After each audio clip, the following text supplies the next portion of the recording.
Ladies and gentlemen, thank you for tuning in to this week's edition of Stop, Look, and Listen. I'm your host, LaTroy Gardner. This week, we have a special guest. He's an Emmy Award-winning visibility strategist, a media advisor, talent brand builder, founder of VPE TV, and host of I Have a Podcast.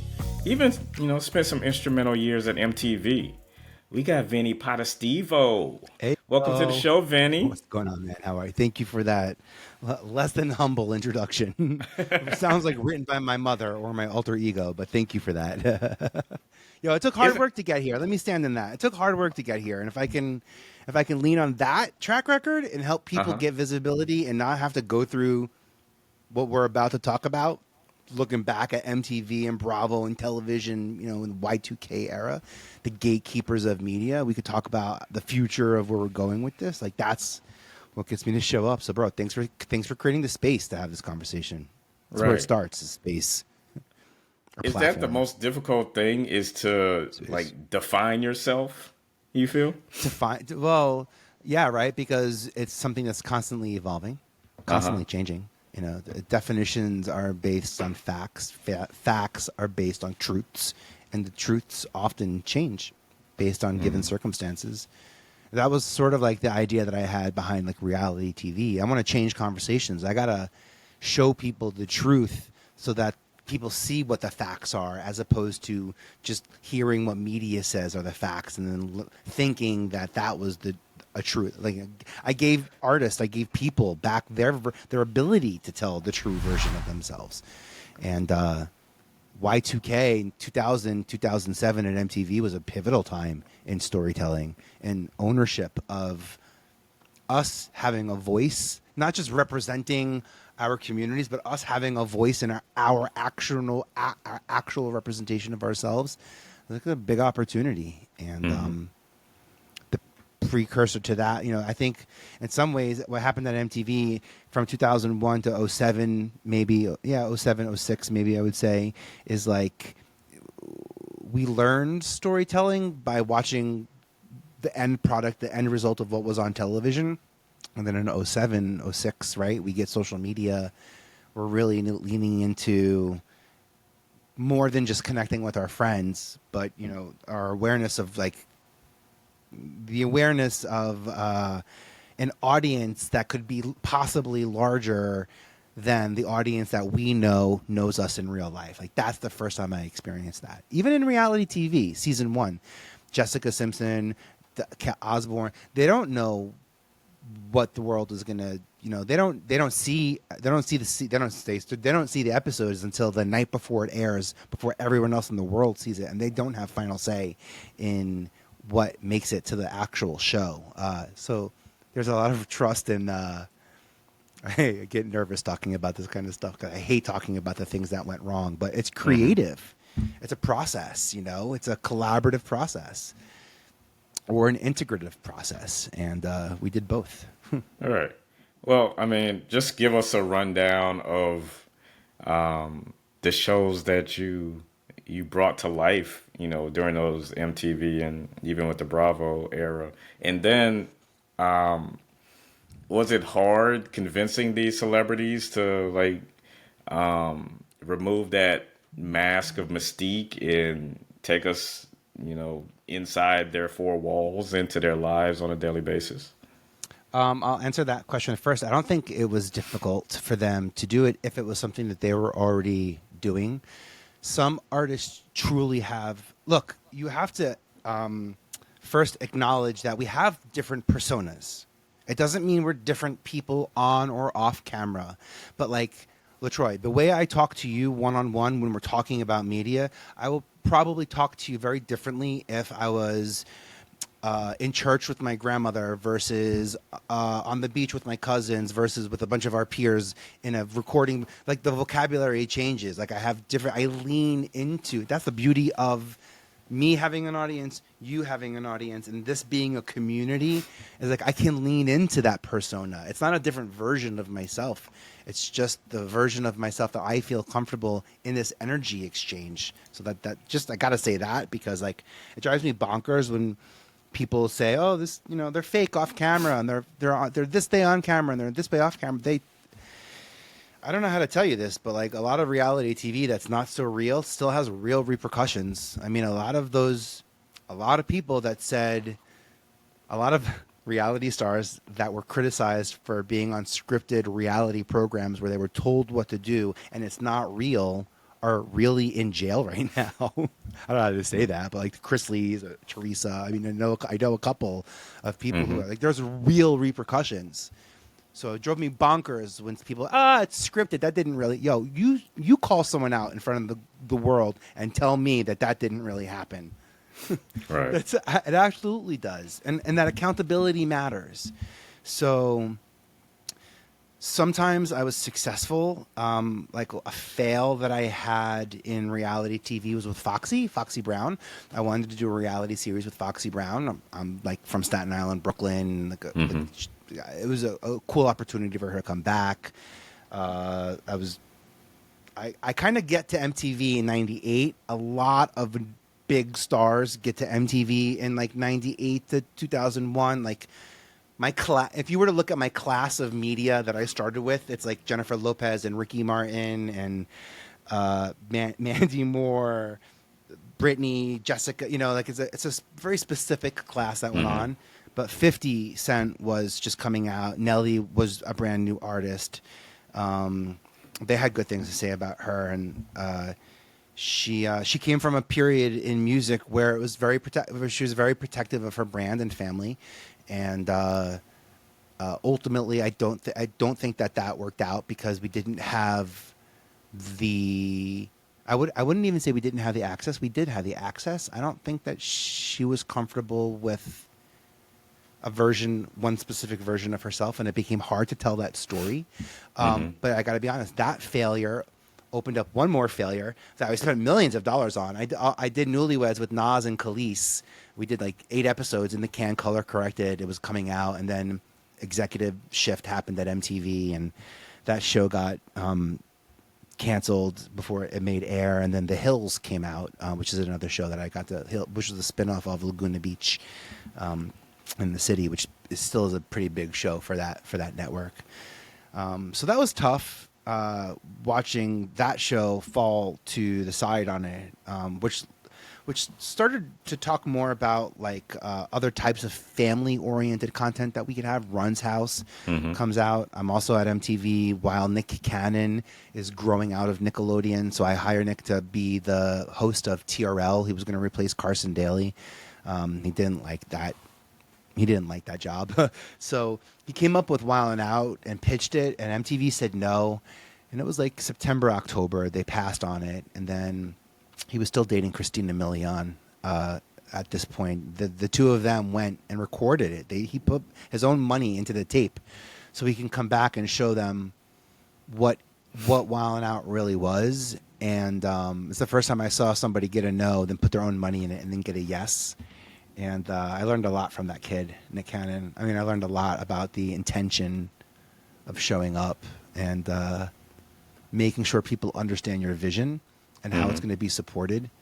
I learned a lot from some of the biggest names in media because that's where you had to go to collaborate to get your content seen and celebrated and amplified. It was through television, and MTV was the one platform that was literally, my line was open to celebrities calling me. Now, did celebrities trust MTV? No, because MTV had a long-standing negative relationship with a lot of artists that it didn't support because it identified as a rock and roll network. So there were a lot of artists that didn't get MTV's initial support. I get to MTV in '98. I like to think I get there when MTV is like showing music videos, and then there's like a camera in the studio and you see people talking about music videos. And that's kind of like the first 15 years of MTV. I get there and it's like the hosts are talking about music videos, but we're also going to bring the audience in, and we're going to see the audience and the celebrities and the hosts. Those three, we're going to see all of those in the same shot. Now they're in the same room. And I think what I kind of did at MTV was I took the camera and gave it to the celebrity. I said, I trust you as a storyteller. Tell your story about being a newlywed. Tell your story about being the Osbournes. Tell your story about I don't know, so many different. I feel bad for the shows that I don't say, but there's so many of them that have continued to go on. Did you do, were you involved in Pimp My Ride and Yeah, I did. Yeah, I did Cribs? exhibits deal for Pimp My Ride. For Cribs was MTV News. That was a booking. But like, here's the cool thing. So MTV functioned more as like a production company, with an output deal on a network. So we would have ideas that, like MTV doesn't like being a nostalgia network. It likes being like a current pop culture network. It doesn't like talking about old things because you have to educate people on old things. So when Sharon Osbourne pitched us the Osbournes, Ozzy Osbourne was kind of like an older artist that like my dad knew, and the only thing kids knew about him, and I think they still do, is that he bit the head of a bat off. I think people know that weird fact about him. Like that's the thing that stands out,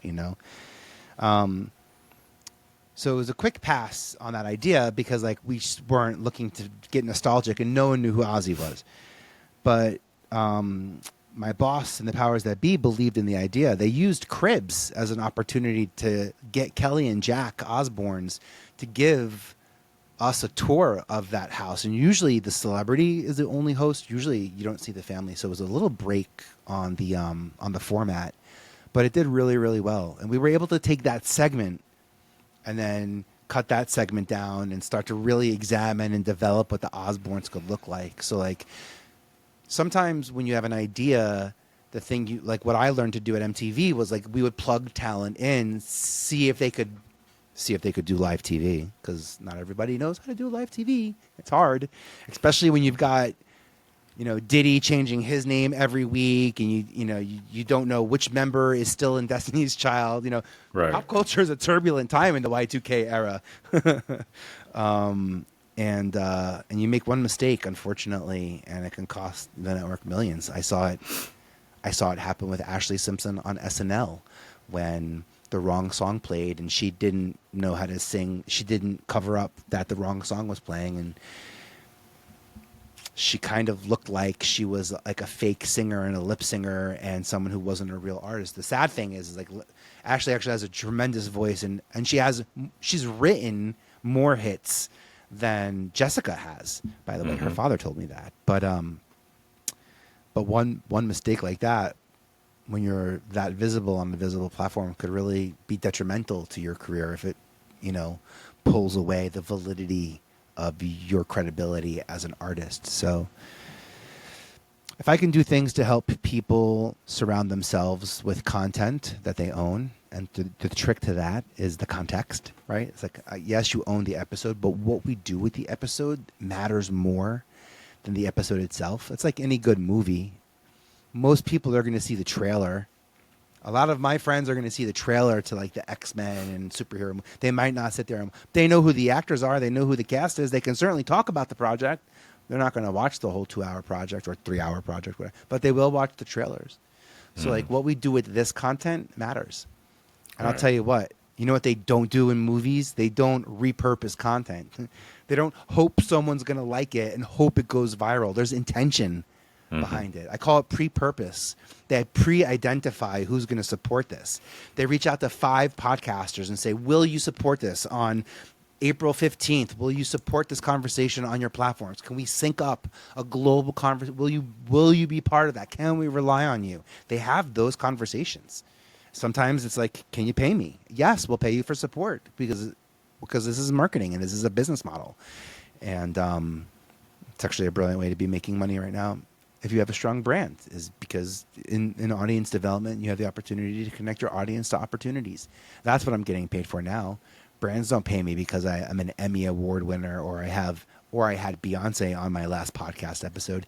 That's not why I get paid by brands. I get paid by brands because I make a commitment to showing up in public, to being inclusive in where I speak about visibility, so that wherever I go, you can go too. I want to teach the people the successes that I've had, that I've never thought that I could have, the people who I never thought of being able to work with, because I worked in media, and like, you got to work with celebrities in media, and like that was it. And it sounds like I'm boo-hoo, so sad, but it's very limiting in regards to who you could work with. The benefit is I made some killer relationships. And the other benefit is I got out of that as soon as I could so that I could help us change the space. Mm-hmm. Yeah, interesting that you went in that direction. Do you feel like reality television and a lot of the shows that you brought to the table, do you feel like that, I won't say killed, but changed the direction of cable television, or in the case of MTV, like the reduction of music programming on a music television network? Well, I think it saved it. I think there's two things that simultaneously happened. Technology and media had tremendous growth.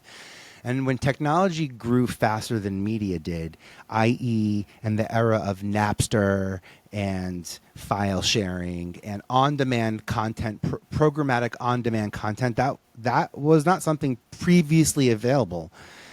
So the idea of broadcasters like MTV putting the top 10 shows on television at 3:30 every day was based on the need for this audience to have access to those videos. They would come home from school, they would want it. By the way, I didn't grow up watching TRL, but I know that I was so excited to get out of church by 11:45 because I knew I would get to hear the last two top 10 songs by Casey Kasem on the radio on the way home, and I wouldn't even leave. We would get bagels after church, and I'd be like, no, I'm staying at the car. I got to hear the number one song, because you want to be part of a community of awareness, and music is a space where tough conversations can be had and things can be said and conversations can be started in music. And also that's why I think I was drawn to work with musicians, because they're the only people in the 80s, 90s, and early 2000s who woke up and said, hey, I should make something and put it out in the world.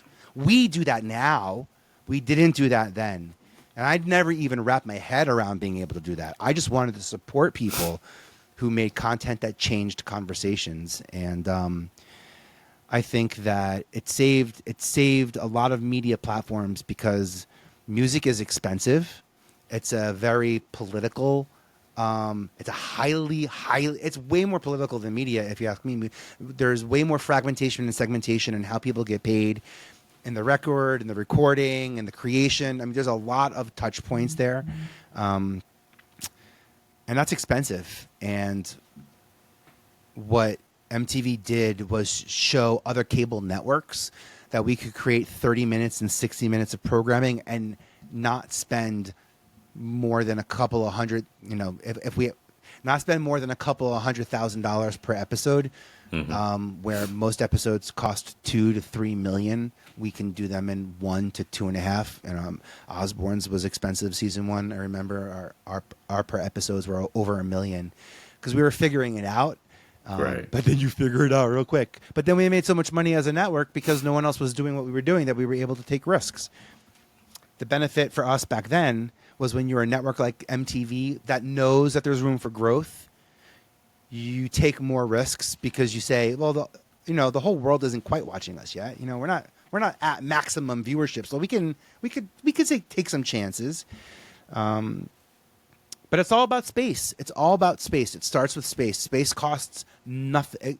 Space for you and I costs nothing to make. If I want to start a project, it starts with space. For me, I get blank index cards. This is going to be my goal. This is going to be my audience. This is going to be the way that I'm going to get there. And I'm going to play around with these given circumstances the same way that I know how to develop a TV show. I literally do them with index cards, because these are the things that I want to have happen, but in which sequence? One amplifies one prohibits one sets the other up for more success. That's what talent development looks like. That's what I'm doing right now in media, on not just social media, but on networks that you probably wouldn't even think of getting your content on, like United Airlines and Delta and Airport TV and Gas TV. Anywhere where there's a screen. And if you've got a car that has a screen in it, in 2026, y'all get ready for the programmatic wave that's about to come hit you and your kids in your car. And when car brands can create a network based on their values and goals and their relationships with premium content providers, i.e. Disney, Pixar. I think you can go big with like how some of those systems look. You could also go small with podcasters too. So there's going to be tremendous opportunity for people who own their intellectual property.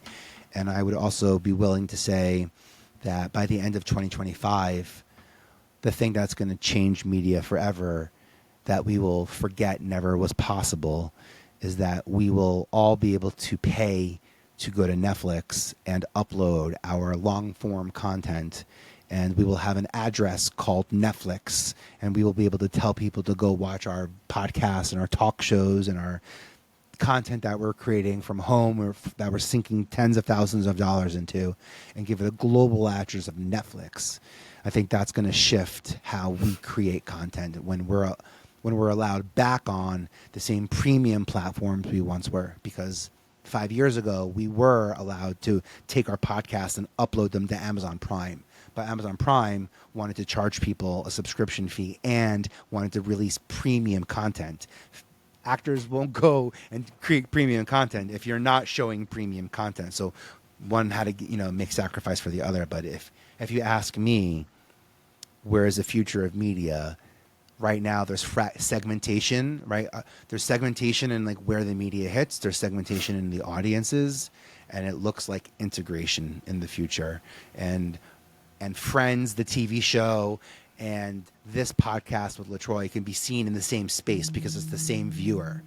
And it's all about our viewing habits. But right now we have to go places to go watch things because that's how it's sold to us. But if we could just have everything pushed to us and we have to ask for it once, kind of like in the DVR days of TV where you can like DVR your favorite show and just know it was going to be there for you.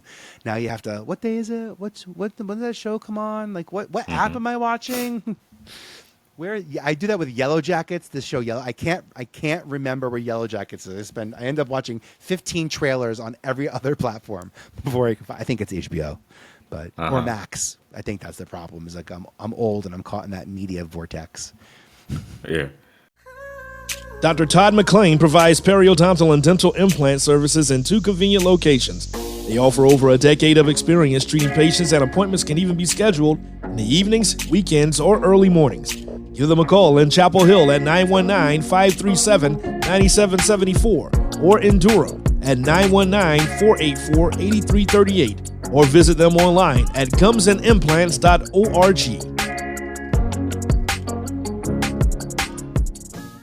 So, like,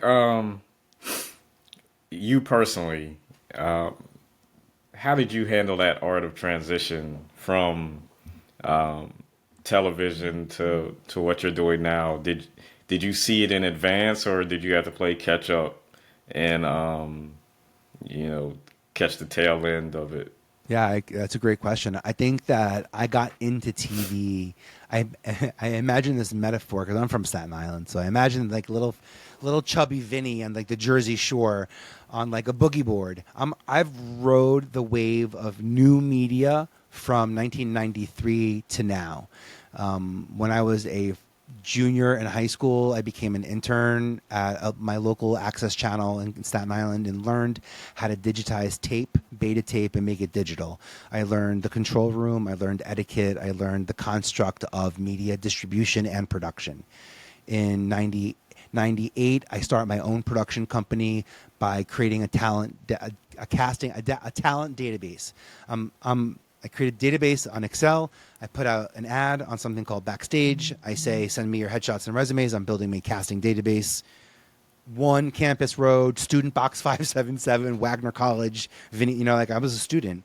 I got 700 emails. I wish they were emails. I wouldn't have gotten in trouble. 700 packages got sent to me with headshots. I got in trouble because I got too much mail. It was like Miracle on 34th Street. When they're like, Santa Claus, he does exist. And this was like, I do exist. Like, I'm a casting director. This was my start. And I didn't wait for people to make opportunity for me.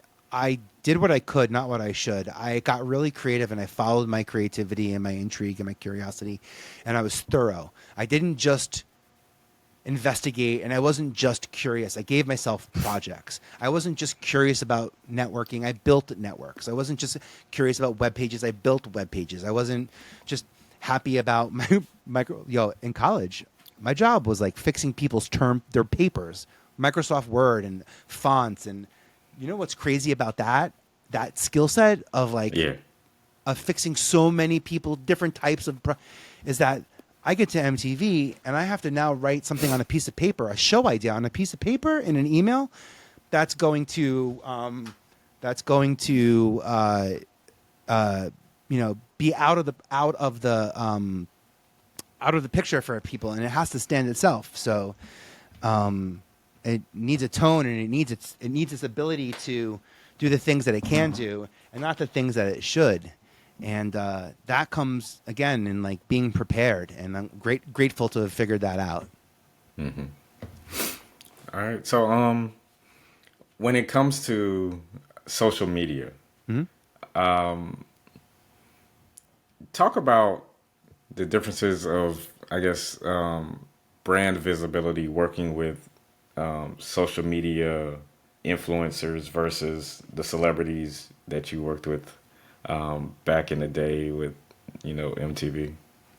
The difference there, I think, is the difference between a creator and a creative.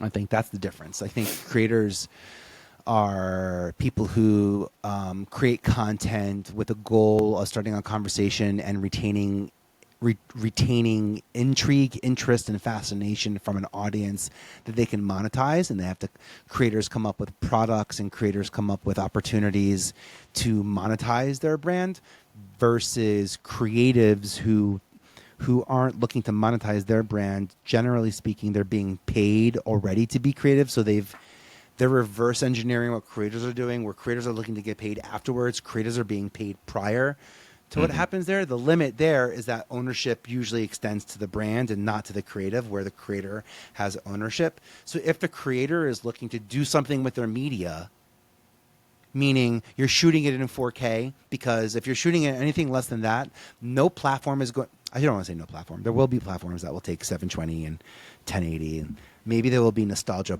platforms that will take less than HD quality. But a lot of the big platforms on Apple TV and television you're seeing now require 4K as a minimum of your video ratio, because it enhances the experience of the viewer, and that's really important. Like all that matters is if you're enjoying what they're watching, and if it allows us to upload grainy image, after a couple of years, it's going to look really out of date. It's kind of like we would always say, or it looks zoomy. It has like zoom effect, or it's why we go the extra distance and record on platforms other than Zoom right now to get higher quality content. If you want to do something with your content as a creative, that's pre-purposement.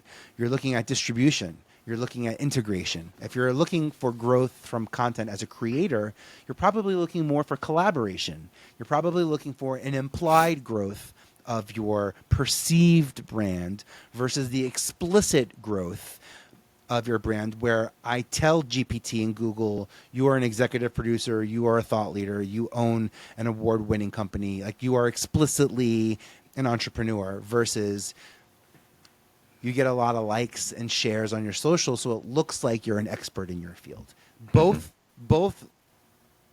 values and facets of brand building are equally as important, because this is the struggle we're in right now in this like digital world, where, to be honest, I feel like Google and GPT and some of those and our social media platforms have more control over who we are than us. Like, they're telling us who we are based on algorithm performance, where I know we can be doing a better job at telling those algorithm who we are. And that's being explicit versus, implicit. Okay, cool. What is it that you're looking for when you're just like scrolling TikTok or Instagram, or, just looking for that next rising star? Like, I love what that. What qualities pop up? So be careful where you look, because you're going to find it. And as a casting director and a talent executive, I don't go out looking for my stars. I go out telling everybody what I'm looking for, and I let experts bring them to me. I could not have the success as a casting director I've had with the quality of stars that I got to work with if I was the sole person going around looking for them. And I'm also casting projects that are way out of my comprehension, like in terms of like understanding the process. I'm a staff position that has to fill a spot. So I'm okay to hire experts and people that are deep within the communities that I have to work with. That's the way that I'm successful. What do I look for? I look for a partner who's going to start conversations that we can sustain. This is the biggest trick. A lot of people will come to me looking for me to help them get their TV show out. They have this idea of being famous, and when they're famous, they're going to do X, Y, Z. And it doesn't work that way. You need to be prepared, and when it happens, you need to have the infrastructure for it. That's just the intentionality is there. A lot of the stars that I've talked about today, they create music because they create conversations that have literally changed laws that still allow us to, as of now, get married to who we want to, get married to, and some of the other laws that we still have. But they create a conversation around their art that moves humanity and community. That's what I look for. I look for somebody who, in their success, it will be my success. That as they're on stage thanking the people who helped them, my name's included in that list of people. Because I'll tell you what, I've helped some people who didn't say my name during their biggest successes, and it was bittersweet. And if like your success becomes my sort of downfall because I was successful at creating a downfall for myself, then shame on me. So I intentionally go out of my way to make sure I support people who support my community. I need that reciprocity. That's something I specifically look for when it comes to working with me. That's like my goal. That's my value and my morals. That's why my products are different than other people's products in casting, because I'm bringing in my personal goals and my personal needs that I know we can responsibly start or support by making this conversation happen with a TV show or a podcast or a book or a song. Or people will share all that other stuff, but they'll talk about that very important conversation. It's really important. And if I can do that, if I can give us more language, that's what we need. Just more touch points. We need more touch points. So what led you to starting your own podcast? I have a podcast. I mean, because like you said, you've been behind the scenes, finding and developing these shows. What led you to say, like, I'm going to be front and center with this project? I have a podcast. Yeah, I started developing podcasts in 2005. The first TV show that I was able to convert from a podcast to a TV show was a show called Man and Wife, hosted by Fat Man Scoop, DJ Fat Man Scoop, and his wife Shonda Freeman. And it was a podcast that not only changed my life, but changed what I could do in media, because I was now able to develop intellectual property as podcasts and turn those into TV shows. And don't know if I was the first person to do it in the industry, but I know I was the first person to do it at Viacom and at MTV networks. So leaning into that, I became a service provider for a lot of platforms and artists that I also continue to do that for. I think in 2020, when I launched I Have a Podcast months before the pandemic hit, I don't know. I think a lot of us kind of had 2020 as a goal in mind of revelation. This will be a year that we're going to change things. Unfortunately, the pandemic hit and COVID hit, and it was a devastating blow in so many ways. Maybe the silver lining is it gave us all an excuse to rebrand and reassess and realign. But my podcast was going to do that for me. Also, by like 2018, I'm getting phone calls every single month from a celebrity or a CEO who wants a podcast. And they say, hey, can you help me? I want a podcast. So I know that if I launch my podcast, I have a podcast, and I have the thing that I know that I believe most of my clients want themselves. And if I can show them that I have it, and it's registered globally, and it's a TV show, and we're syndicated, aggregated, publicated, distributed, propagated. Like we're, you know, a content beast. That you're going to want that too. So I have a podcast selfishly as a way for me to go back and specifically talk to the people whose careers I've helped shape, who've also shaped mine. Mandy Moore, Christina Milian, Danielle Fishel, TJ Lavin, the host of The Challenge. Beyonce is on my most recent episode. Her father, Matthew Knowles. Who speak to a lot. Jamie Lynn Sigler from The Sopranos, who I kind of grew up with in New York when she was, you know, in Sopranos. So she would have like these like really intense Soprano days. I would be on TRL playing around pretty much, and then we get to hang out at night. But these are people who changed my life and my career, and I can go back and talk about the creative process, the yeses and the nos, the pains and the gains that we went through to get here, and I can help people understand what I went through. And I can own that story by claiming that I have a podcast. I have a podcast this year turns into a network, and we're fully funded. And unlike other podcast networks, we focus on episodes and not series. So our podcast series are focusing on, like, you might have a podcast about marketing. That one episode is something that we would bring into our ecosystem as opposed to the entire full series. The benefit to that is that you're now being identified and recognized and discovered on a topic that people are interested in versus people needing to find you, your title, the marketing, the description. Like, I'm literally aggregating feeds of content out based on topics so that people who are looking for topics about marketing can find them. People who are looking for content, podcasts about the future of media, for example, can find them. And excited to be doing that with creators collaboratively through an integration model. Mm-hmm. That's why I do it. That's why I do it, because it's money, yo. It's IP. Yo, Nick Cannon don't own Wild 'N Out. Osbournes don't own Osbournes. Ashton don't own Punk'd. MTV owns that. Nowadays, those deals would be very different. I know for a fact those men, those people that I just talked about, and women, would first launch the podcast, create intellectual property. It's literally free.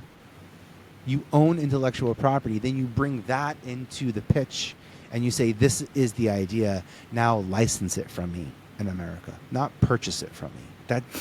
That changes, podcasting changes the game when it comes to intellectual property. In America, it changes the game. In other countries, they don't own your content. They commission it and you own the content. That's why, like, Tyra Banks took Top Model and went to Scandinavia, created Top Model Scandinavia first, then came to America and did Top Model America and Top Model Australia, and syndicated it out. It's a franchise because it wasn't sold here in America first. It's just brilliant, by the way. And that's what you used to have to do, sell it to a different country so that you can retain intellectual property rights in America. Mm-hmm. Because NBC, ABC, Disney, they're all on the public stock exchange. There's a financial responsibility to make money, is what they're going to say. So, do you feel like that's the biggest piece of advice that you would give to creators? The biggest advice IP? I would say is own your IP. You own your IP, you own your future. That's literally what's happening right now. Do not create content that you should based on a posting schedule. What you could be doing is creating content based on your education, your values, your experience, your access. And trust that just as many new Apple TV networks that have popped up on our Apple TVs and Chromecasts, and like as many new apps as there are to watch TV, there are for us creators as well. If you're a podcast owner, or a blog owner, then you know this term RSS. It's like it's like your address for your intellectual property. If you have a blog, people ping your RSS and that's how they get it. If you have a podcast, you take your RSS and you go to Apple and Spotify. You tell them what your RSS feed is. You give them permission to pull your feed, and then you have a relationship with them where when you publish, it automatically shows up there. So my advice is, if you own content, and podcasting is one of those forms of content, that you take that RSS feed. I have a list of 50 platforms that were launched within the year. So if your podcast is more than 1 year old, I know for a fact you're not on these networks. If you want to get more distribution, more visibility, more downloads on your episodes, get more distribution. And this is how you do it. You ask for it. So that's one thing that I would say is you own your content, you own your future. And in a world where your visibility is your viability, what you can do with that content is limitless. Lean into it. I'm doing it now. Part of my strategy is to collaborate with people like Troy, who I know are going to create high value content. I know there's more than a podcast episode here. I know there's social media coming. I know there's word of mouth. I know this because that's the intention of how we met. And we made it really clear about our impact. And we're aligned on that.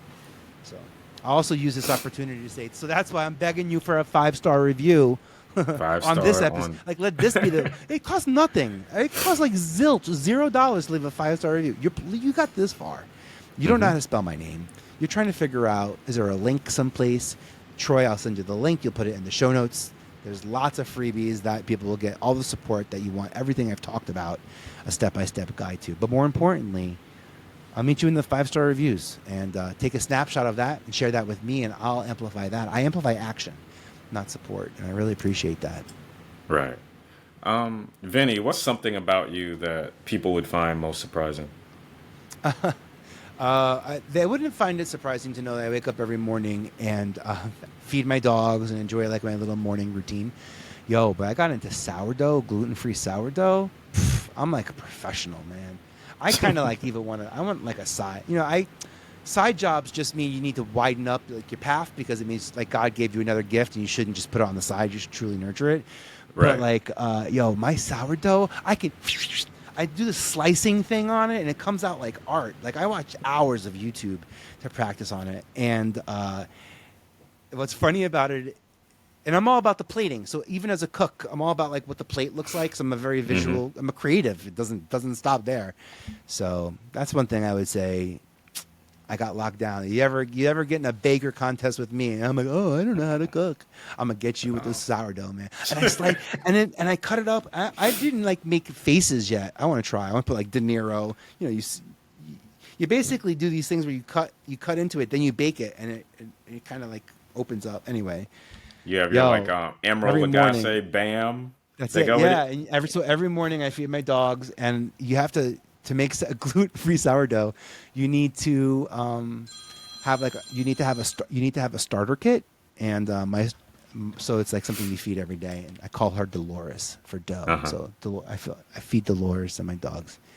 I do these little things. I also just recently got into watercoloring. It's important for me to get out of my comfort zone and try mediums that I'm just not used to. I'm constantly doing that over and over. How does that feed your creativity and your thirst for brand visibility? Because I think having those outlets outside of your career that keeps that hunger strong. Input dictates the output. A process will change my perspective on an outcome. So like I keep myself active. I keep myself surrounded by creative people. The same way that I knew as a kid I had to keep myself surrounded by like smart people who didn't get in trouble, because like I would always get in trouble with like the bad kids. Like I had to hang out with like the kids that didn't get in trouble so much. And I think that's what I did. I leaned into that. I surrounded myself with 5 or 6 creatives at all times. That's how I did what I did at MTV at the scale that I did it at. I also surround myself with people who want me to be successful. That's really important. And it's a really hard thing to swallow when somebody just wants your skill set based on what you can do, but they're not really rooting for your success. And I stand in hard-worked privilege when I say I intentionally go out of my way to make sure the people I work with are going to support me. And if you're not going to support me, I'm not going to do the business with you, because I'm not going to be happy with the outcome, because I'm going to empower a voice that's going to end up taking away laws and rights that I am working hard to get back. So like that would be counterintuitive. It's a big reason why I stayed a boutique agency and work one-on-one with my clients, regardless of if you're a solopreneur, entrepreneur, an educator, a celebrity, a Fortune 100 CMO. It's still one-on-one. And how do I say this? as an executive in TV, the higher up you got, the farther away you got from like the thing you did in the beginning that you loved the most, creating content. So for me, I just wanted to make sure that as I grow, I can scale my outcomes, but not have to scale my contacts and my capacity to be effective. Yeah. I enjoy the personal approach to brand building. Some people don't. Some people want to be part of a bigger system that they know they can plug into and get instant success. But when those platforms fall or falter or go away, so does that entire infrastructure. And I think the thing that I'm helping people do, leaders do, especially on LinkedIn and with podcasts, is create ecosystems of growth that are sustainable. Because for me, like I'm in this crazy world of media where I have tremendous momentum followed by tremendous support and stability, sustainability. Like those two words, momentum and sustainability, are tough, man, unless it's fun. You got to make it rewarding, fun to be a part of, fun to be making, fun to watch, fun to receive. Fun. It's got to be fun and fascinating. That's the key to success. You make it fun and fascinating by listening and leaning into what the room wants. Right. Do you learn more from your wins or your losses? Probably I'd say 50-50. I'd like to Wow. say that, I have postmortems and premortem. I have set up meetings to identify problems. I have set up meetings to identify wins. For example, I'm not surprised when I'm nominated for an award because you have to apply and pay a fee to be nominated for an award. Like Beyonce has to pay for every Grammy nomination that she got that she didn't win. She has to pay for every single producer on that. It's like, I just want to dispel this myth that if you have to pay to be nominated, that it's not a worthy award. I don't know any award that's worthy that you don't have to pay for. I'm in the Academy of Arts and Sciences and Academy of Television. Thank you to the Academy. I pay an Academy fee so I can qualify to pay for the consideration of an Emmy. And that's how I got my Emmy. So I just want to get very, very, very personal, very adamant about that. But I'm intentional. I know that there are certain awards. For example, we just had the Oscars. The Emmy award season in media just kind of ended in the first quarter. The digital awards are coming up. I know that there are annualized awards that I can be applying for. And if I can be an award-winning producer of an award-winning podcast who owns an award-winning podcast production company and is an award-winning podcast host who has award-winning podcast guests, and all of that can be found on IMDb, and IMDb is creating data points that tell Google and GPT that you're an award winner versus the implication of you being on social media and telling people. Like, that's the power in being specific about your name, image, and likeness and how to leverage that in awards. Again, proactively. I'm not surprised that I got nominated. I asked to be nominated. I got pitched, and that's propagation. Like I have, so I do. So by the way, you're probably a year behind where you want to be. Just accept it because you're a couple of years late anyway. So accept it. Take a look now, starting today, at the awards that are out there that you want to win. Look at the ones that are annualized. There's a lot of awards that are out there that you can win. You'd be surprised. Newsletters, websites, episodes, guests, host abilities, topics. There's so much out there. I have a whole list. I have over 100 awards worthy of winning.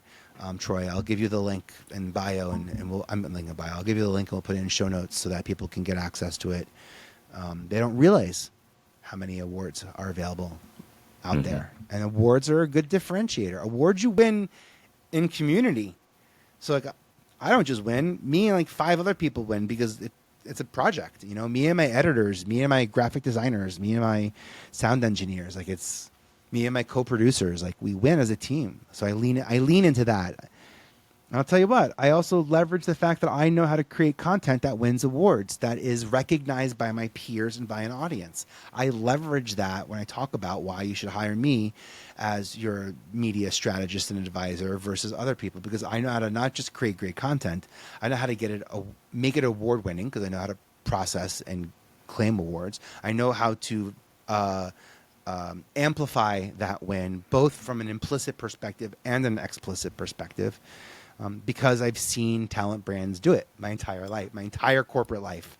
Networks, shows, talent, I've seen it happen. And It's actually something that comes up in the contracts. If you want to know the truth, oftentimes, as a creative, we'll say that the network will put reasonable, best efforts into submitting us for awards. Like we put it in because you have sometimes networks are like, oh, we don't have the money, but like then we say you didn't find it because you're a network. So like, just commit to submitting us for awards, and we'll have to have an open conversation about what that looks like.